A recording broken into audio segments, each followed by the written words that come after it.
Baik, bismillahirrahmanirrahim. Assalamualaikum warahmatullahi wabarakatuh. Kita bersedia lagi sekali untuk majlis ilmu yang seterusnya pada malam ini, menceritakan satu topik yang agak menarik dan paling ramai yang saya kira masih berminat, termasuk saya juga, berkenaan dengan daging. Sama ada boleh ke tak boleh kita makan lebih sikit lah daripada biasa. Okey, anda mungkin bila dengar perkataan berlebihan tu you rasa macam tak boleh, tetapi sebenarnya apa yang dimaksudkan dengan berlebihan tu kadang-kadang kita tak perasan ya. So malam ni kita akan cerita dengan syarat you dah bersedia, sila ambil nota untuk kita share dengan kawan sekalian. Kalau you sempat dan sudi, sila tekan love, like, share, subscribe. Dan insyaAllah tujuan saya ialah untuk memperkasakan ataupun memberi kuasa kepada diri masing-masing untuk belajar ilmu daripada mana seasas mungkin kita boleh improve, kita boleh baikkan kesihatan badan kita. Semoga Tuhan memberi rahmat dan juga memberi berkat kepada apa yang kita belajar malam ni. Baik, kalau macam tu, bismillahirrahmanirrahim. Assalamualaikum warahmatullahi wabarakatuh. Tolong tulis berapa batang sate yang you boleh habis sekali duduk kalau tak makan benda lain. Sate tu saja dengan kuah ataupun sikit timun, tak usah kira nasi dia lagi. Berapa batang boleh habis? Tulis sekejap. Saya bolehlah tulis sebab saya pun antara orang yang minat sate. So kita mula dengan sate dulu sebab ada lagi bahan-bahan makanan yang berbentuk daging, terutama sekali yang digoreng atau dibakar sampai dah jadi arang pun ada. Cuba tulis dulu, okey? Tadi siapa yang makan biryani gam, ada daging kambing dan sebagainya, no problem. Jangan you risau, saya tak akan kata tak boleh makan pun. Cuma malam ni kita bersedia untuk membawa anda ke satu lagi rencana fahaman bahawasanya protein ni adalah memang Allah beri pada kita. So soalannya, boleh ke tak boleh makan, dan kalau boleh makan macam mana dan banyak mana? Boleh? Okey, baik.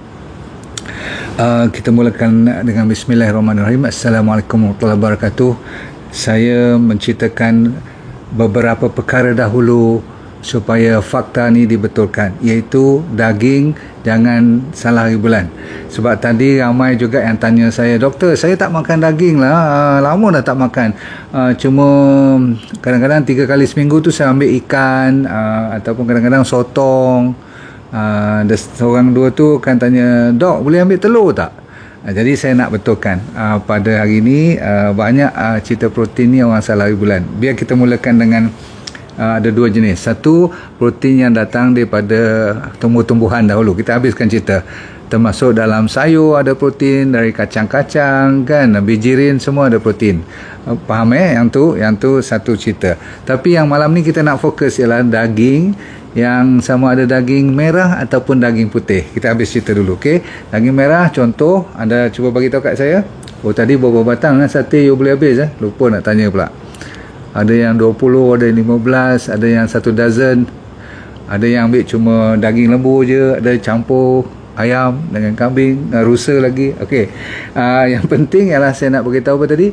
Daging merah itu lebih kepada seperti daging lembu, daging kerbau, daging, kalau kat Arab tu daging unta, kalau kat masalah tempat tu daging bison, daging-daging yang kalau ditolak dengan yang putih tu, yang lain semua dikira daging merah. Yang kalau daging putih tu seperti ayam, burung-burung, ataupun you ambil telur ni, semua ni dikira daging sebelah daging putih lah. Senang cerita, kita bagi 2 cukup.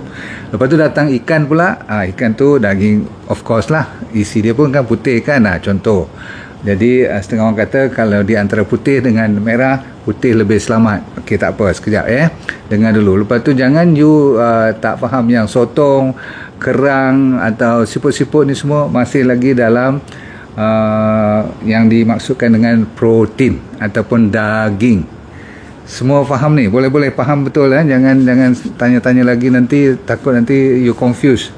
Hari-hari makan ikan tapi dia kata dia tak makan daging. Ada orang tu dia ambil oyster. Oh, itu bukan daging. Habis oyster tu apa dia?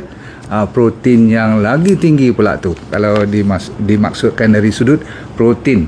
Protein dalam bahasa biasa, tapi kalau bahasa sains dari segi nutrition dia panggil amino acid. kita amat perlukan amino acid dalam body kita.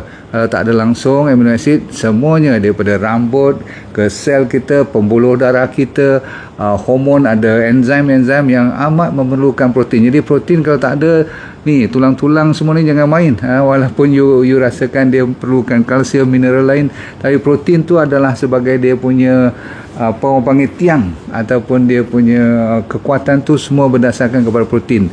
Sama ada kita awet muda tak awet muda ni, semua nak kuatkan muscle kita, semua perlukan apa? Protein. Faham? Jadi protein ni memang amat diperlukan. Cuma sekarang, baik, kita habiskan cerita tentang apa yang direkomendkan untuk manusia sebenarnya antara 0.8 hingga 1.2 gram per kilogram. Saya ulang lagi sekali. Kalau you pening kepala, tak faham, kita ambil angka yang genap saja. Biar malam ni kita, orang kata apa, ambil purata 1 gram per kilogram. Jadi kalau anda sekarang, siapa tu masih tulis lagi 10 batang, 15 batang. Okey. Berarti nanti you tengok, kalau 10 batang tu berapa gram ya? Berat dia. Faham? Jadi kalau 1 gram protein untuk 1 kilogram berat badan kita, tuan-tuan dan puan sekalian, katakan anda 70 kilogram, ataupun orang perempuan katakan 60 kilogram lah, katakan ada berat macam tu. Okey, so 70 kilogram kali dengan 1 gram, berarti you boleh makan 70 gram protein yang berbentuk daging sehari. Dia punya allowance ni bergantung kepada you sakit tak sakit dan jenis daging apa pula you makan dulu. Dan semalam pun saya ada ulang lagi sekali, asalkan dia organik, daging yang orang panggil bersih, yang tidak ada sebarang antibiotik, ada hormon dan sebagainya tu, you tahu kan, injection semua tu, you boleh makan. Tetapi dia punya limit dia, had dia adalah 1 gram per kilogram. Boleh ikut semua? Okey, saya tanya, kalau you 50 gram, kalau you wanita kan, molek-molek kecil-kecil ni kan, 50 kilogram kali berapa? Kali 1 gram. So you punya protein pada hari tu cuma dibenarkan makan berapa? Cepat, 50 gram. Jadi you nak tahu tak 50 gram ni besar mana ataupun berat macam mana? Saya selalu bagi untuk mengajar ni supaya you senang faham. Satu apple yang sederhana saiz dah lebih kurang 150 gram dia punya berat. Jadi kalau you bayangkan you makan daging tadi, sate 10 batang, ada tak dikumpulkan lidi tu tolak ke tepi, isi tu masuk, ada tak satu kumpulan tu semua daging, katakan ada tak satu apple? Kalau satu apple tu dah 150 gram you punya berat daging you makan. Tapi saya rasa kalau 10 batang dah dekat 2 apple kot, betul tak? Kalau 2 apple dah dekat 300 gram you makan pada hari tu. Jadi kita dah over the limit. Kalau you masih lagi bertahan dengan 50 gram, silakan, no problem. Bagi saya dah kata silakan, dengan syarat pilihannya lebih kepada daging putih lah pula, kalau boleh. Maksudnya ikan yang bersih, yang tidak ada, kan saya cerita mercury semua tu. Kalau dapat telur-telur organik kan, kalau daging pun, kalau kambing tu you bela sendiri atau kawan you yang tolong belakan. Ayam yang liar boleh, no problem. So jaga pemakanan ni. Kalau you nak makan protein boleh, tetapi soalan saya pada malam ni juga, anda dan saya selalu makan cuma 50 gram ke, ataupun 100 gram ke, ataupun satu biji apple punya jumlah steak ke? Kalau steak tu besar satu apple ke, ataupun steak tu dekat 3 apple. Setengah orang pergi yang jenis yang satu rib tu, satu rusuk tu dia ambil. Pernah tengok kan apa dia panggil, nama kedai-kedai yang moden-moden dalam, saya tengok dalam IG, dalam WhatsApp, dalam ni lah, dalam internet kan. Wah, dia kata makan macam ambil macam betul-betul orang keluar daripada batu cave lah. Saya nak sebut apa? Daripada cave, daripada gua-gua dulu, zaman-zaman dulu. Yes. Kalau you makan macam tu, mungkin sekala mungkin boleh dimaafkan. Tetapi kalau kita makan macam tu seminggu 2 kali, yang dibenarkan untuk treat days tu, untuk kita belanja makan, walaupun dibenarkan belanja makan, tapi tak boleh juga sampai berlebihan. Lebih pada 200 gram tu kira terlalu lebih dah. So 200 gram tu saya kira lebih kurang mungkin ada kot 8 batang atau 7 batang sate kot, boleh tak? Contohlah, okay, tengok besar mana pula sate you tu dan berapa garing dan jadi arang dah sampai dah ada transamin semua yang menyebabkan bermasalah nanti. So, saya akan bagi kat you lebih kurang 7 atau 8 gejala ataupun sign mengatakan yang you dah terlebih makan. Tadi melalui timbangan. Sekarang katakan you tak sempat timbang, you datang cerita kat saya, kata, dok, sorry lah, I tak timbang lah tadi. Mana I timbang masa makan pun. Tapi you agak-agak, sekarang tak payah agak lagi dah. Bila kumpulan ataupun akumulasi setelah 2-3 bulan atau 2-3 6 bulan pun tak apa, campur-campur, you punya urine sekarang dah mula berbuih. Itu tanda pertama yang you dan saya dah lebih makan protein. Contohlah, ada masalah lain lagi, kencing berbuih. Tapi malam ni kan kita fokus kepada protein. So, nombor 1, saya kata apa? Tengok air kencing. Kalau dah mula berbuih, you asyik kenduri je, asyik biryani gam aja, ataupun daging, sate, steak, confirm. Jenis kita pergi berkawan pula dengan geng yang fishing dan sebagainya, okey lah. Tapi makan tu sotong, siput, lepas tu daging lagi, bakar atas bot lagi, confirm. Kalau setiap minggu you pergi belayar buat cerita macam tu, tidur 2-3 malam, semua protein sahaja, memang tengok air kencing dulu. Nombor 2, you akan dehydrated. Orang yang senang kering badannya disebabkan protein ni kalau banyak lebih daripada yang saya cerita tadi, kan ada had dia, lebih, you kalau rasa thirsty pula, senang dahaga, confirm kita punya dalam badan dah terlebih, orang panggil excess protein. Tu dah lah, tak campur dengan kita makan lagi bahan-bahan lain kan. Kita juga makan sayur pun ada protein, kita makan tempe pun ada protein, kacang-kacang semua tu kan. Jadi kat situ dah ada protein-protein. Jangan kita lupa pula. Seterusnya, urea dalam kidney you, kalau ambil blood test, dia tulis kat situ BUN, blood urea, tak salah saya nitrogen ke, BUN tu. So BUN tu tinggi.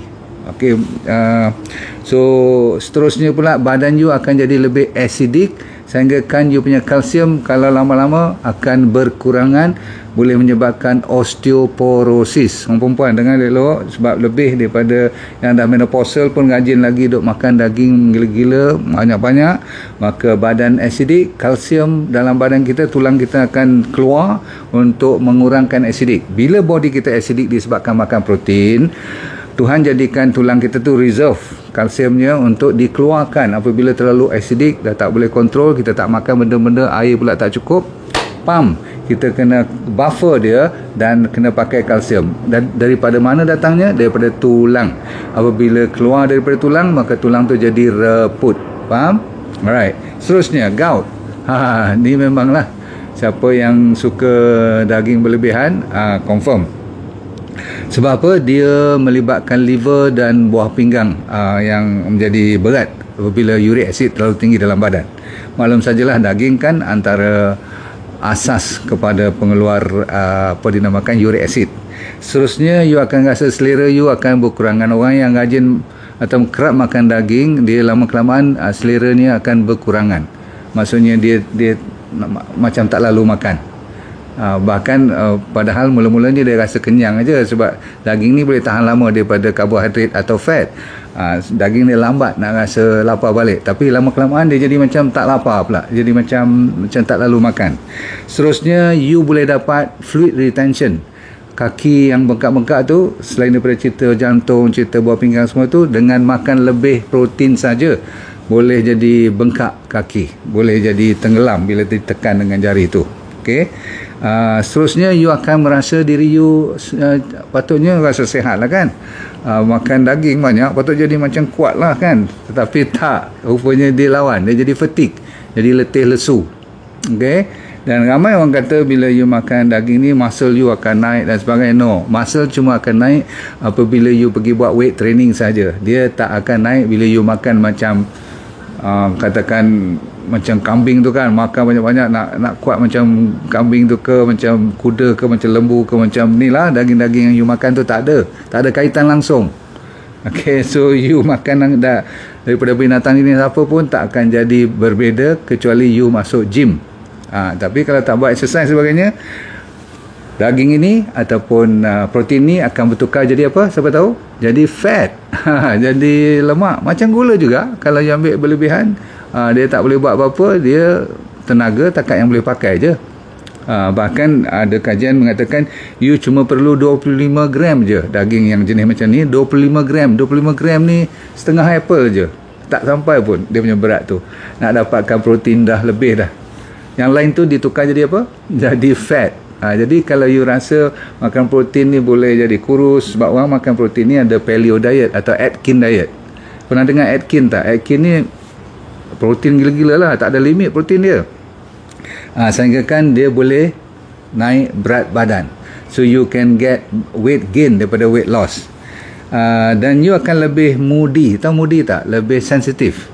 Ada orang sampaikan ada masalah, orang panggil perut jadi malas. Perut ni, gastrointestinal tract kita jadi malas. Dalam bahasa Inggeris dia panggil malaise. M-A-L-A-I-S-E. Malaise ni maksudnya dia macam tak sedap je, rasa macam discomfort, tak selesa. Perut sekejap kembung, sekejap angin, sekejap sembelit, sekejap diarrhea pun ada. Jadi you heran macam mana masalah? Salah satunya ialah kenapa tak ada fiber. Daging-daging ni tak ada fiber, tak ada serat. You nampak dia macam berserat, tapi bukan itu yang serat yang dimaksudkan dalam serat yang saya cerita ni. Serat saya cerita ni ialah datangnya daripada tumbuh-tumbuhan atau buah-buahan. Itu sabut-sabut dia, itu semua tu bagus. Tapi kalau you nampak berurat dalam daging, itu bukan serat ya. Faham okey, nanti you kata makan banyak serat. No, itu daging. Itu semua amino acid nanti bila masuk dalam badan kita.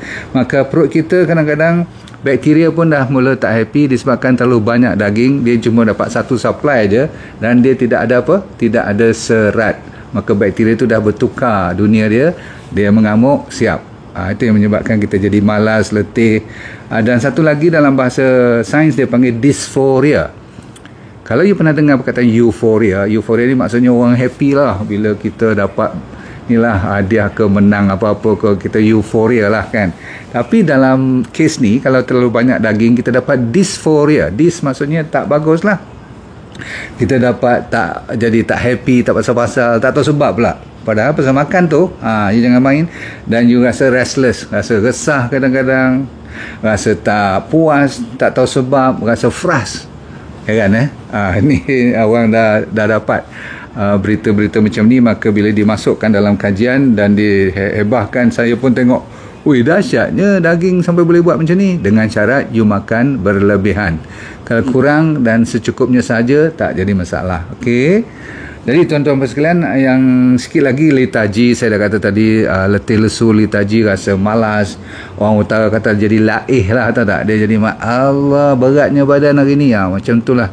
Rasa macam tak syok je. Lepas tu, yang paling kita takut, kita kena ingat sampai habisan. Jangan saya tak bagi tahu kepada anda. Iaitulah anak-anak muda terutama sekali yang suka ambil whey protein. Pernah dengar whey protein tak? Yang protein shake tu. Selalunya asasnya daripada daging pula, daripada susu-susu yang orang dah tak mau lagi dah, diproses balik jadikan whey protein tu. Kita dah lah beli mahal semua, makan semua tu, dia teramatlah berat kepada liver dan kidney. Saya ulang, liver dan kidney menjadi mangsa kepada semua yang masuk gym, yang minum protein shake tu sampai macam dunia ni dia orang punya.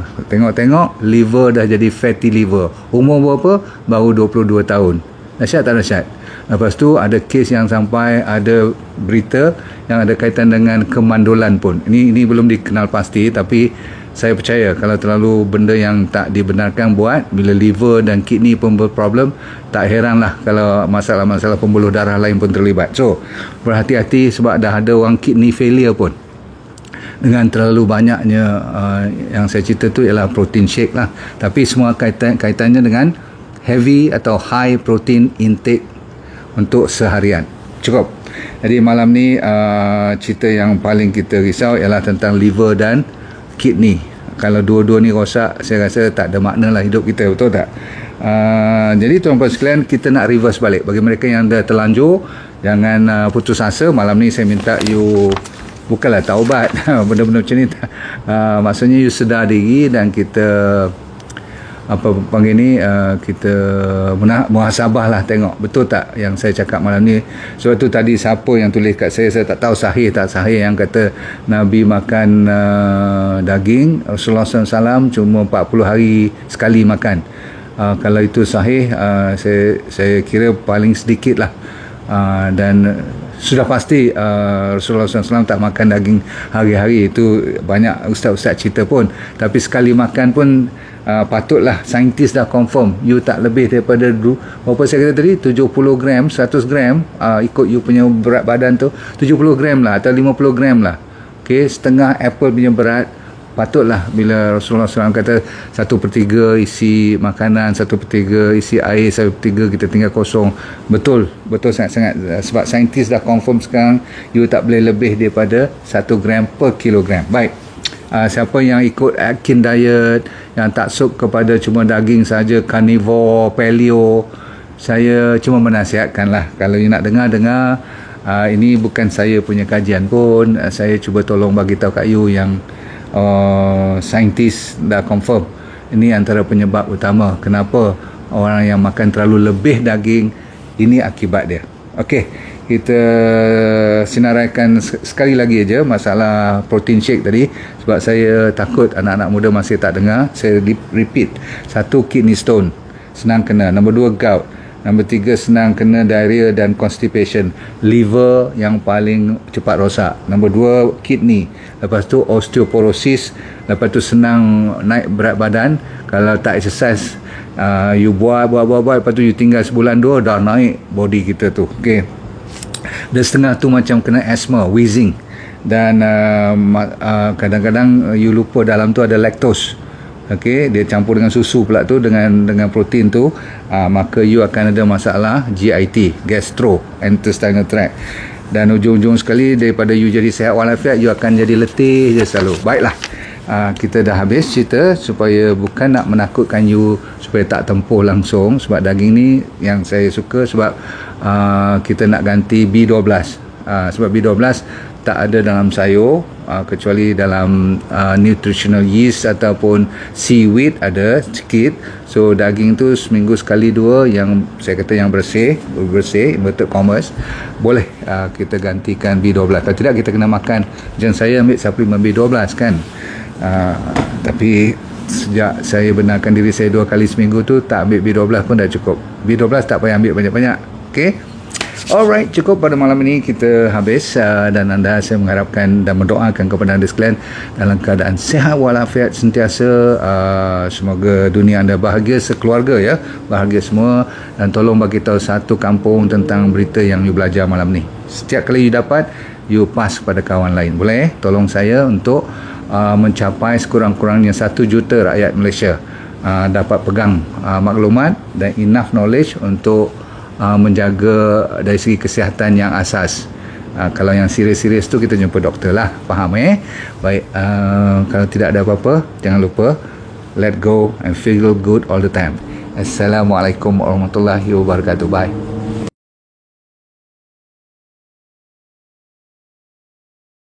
Assalamualaikum warahmatullahi wabarakatuh. Nama saya Dr. Nurdin Darus. Dulu pernah bekerja di Majlis Sukan Negara, Jabatan Psikiatri di University Hospital, dan lepas tu saya buat corporate program. Tapi Tuhan bagi rezeki kat saya untuk kena kanser pada 2001. Bukanlah seronok, tetapi pengalaman. Kali kedua saya kena relapse pada 2012. Di pengalaman tu saya nak share dengan anda, kalau anda bermasalah berpenyakit ataupun sama ada dari segi fizikal ke mental, tak jadi hal, asalkan you nak merubah hidup you. Dan bagi mereka yang belum sakit pun paling mustahak untuk mempertahankan, menghindar daripada kena sakit. Tapi insyaAllah dalam program yang dinamakan DND Well for Life 90 Day Challenge, maksudnya 90 hari punya cabaran ni untuk meningkatkan kesejahteraan dan kesihatan hidup anda. Mau tak? Okey, apa yang dia akan dapat dalam program tu, nanti kita akan ajar teknik-teknik macam mana nak menyelesaikan masalah penyakit dulu secara alami. Kita fokus kepada penyakit yang serius dulu, kanser lah, diabetes, high blood pressure, kolesterol, jantung, jantung, untuk autoimun terutama sekali, arthritis, gout, masalah hormon dan sebagainya. Yang penting ialah kalau anda bermasalah emosi pun boleh kita tolong bantu. Yang penting sekali ialah teknik tu. Kita kena bagi kat you dalam masa 90 hari ni, seminggu demi seminggu, saya semacam coach you, iaitu teknik macam 7 day living, teknik 7 prinsip macam mana orang boleh sihat walafiat sepanjang hayat. Kita kena belajar.